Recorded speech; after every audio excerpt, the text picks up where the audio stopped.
This is how much passive income I made after quitting YouTube for 661 days, and here's what I've learned. Hey guys, welcome back. This is Gerald. So I want to share something personal with you. I think every YouTuber's greatest fear, or at least one of them, is to take a long break on YouTube. And not to mention, every YouTube guru kind of preaches consistency.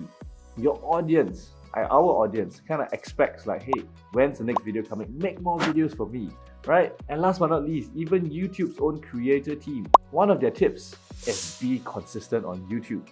So then the question on everyone's mind is that, what happens if I quit YouTube? Do I just suddenly lose money, lose momentum, and not have a chance at redemption? What happens after you quit YouTube for a long time? I decided to do a test. I decided to quit YouTube. And this is after getting 15 million views, making over $50,000, over 200 videos, and like a decade worth of YouTubing. Here's what I've learned. Well, actually, I didn't really quit YouTube to test whether I'll get passive income, but rather because I was caught in a rock between saving a dying business, which did very badly during COVID, versus trying to juggle both, and there was just not enough hours to go around. So I decided to go all in to save that business, and that was how many years ago? 2 years ago, right? And I finally built a team, and now I have more bandwidth to come back to YouTubing. So my views fell approximately 40 to say 75% over 2 years, depending on which channel and if you divide it by month or by year. But honestly, views are not as important as the dollars and cents, right? So stay tuned. I'm going to talk about that in a bit. But first, let's talk about how it felt to kind of stop YouTubing, because I think not a lot of people know this. There's a lot of built-up momentum and stress. So I've been YouTubing for 8 years at that point of time, gotten my silver play button, and people were expecting me to be that YouTuber guy, So having to post is something that's expected.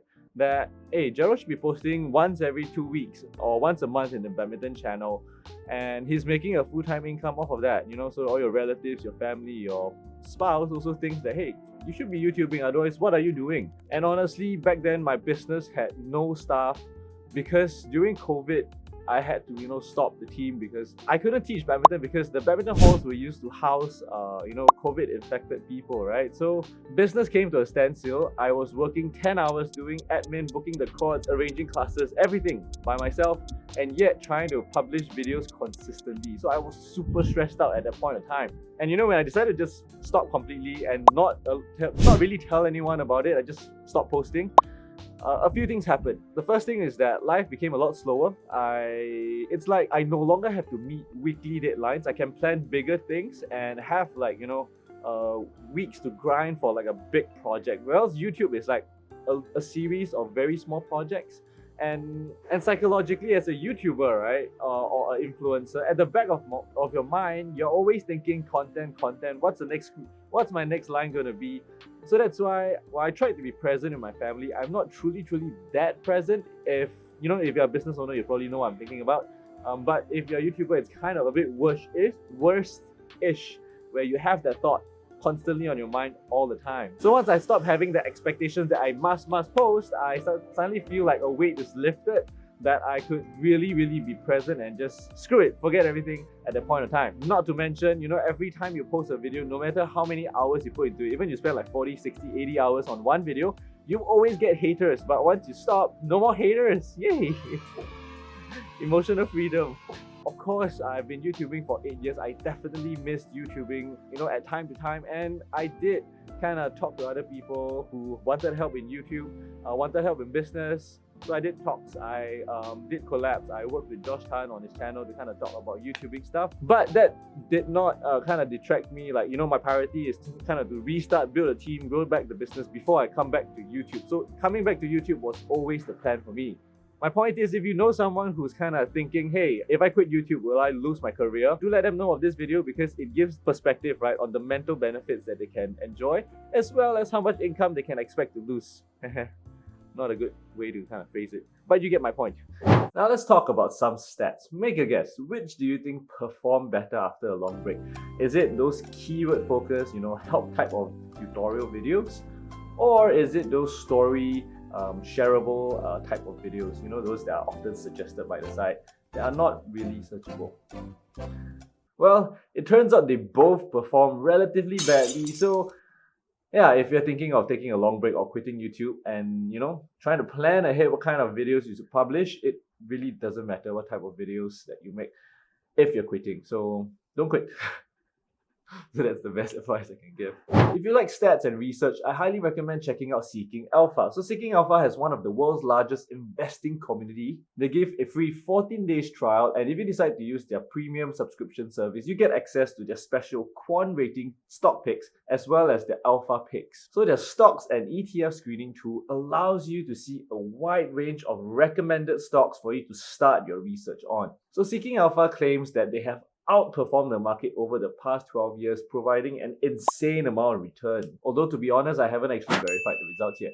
So for investors who want stocks handed over on a silver platter, that's when their alpha picks come in. So twice a month, they will share their quant's best recommended stocks.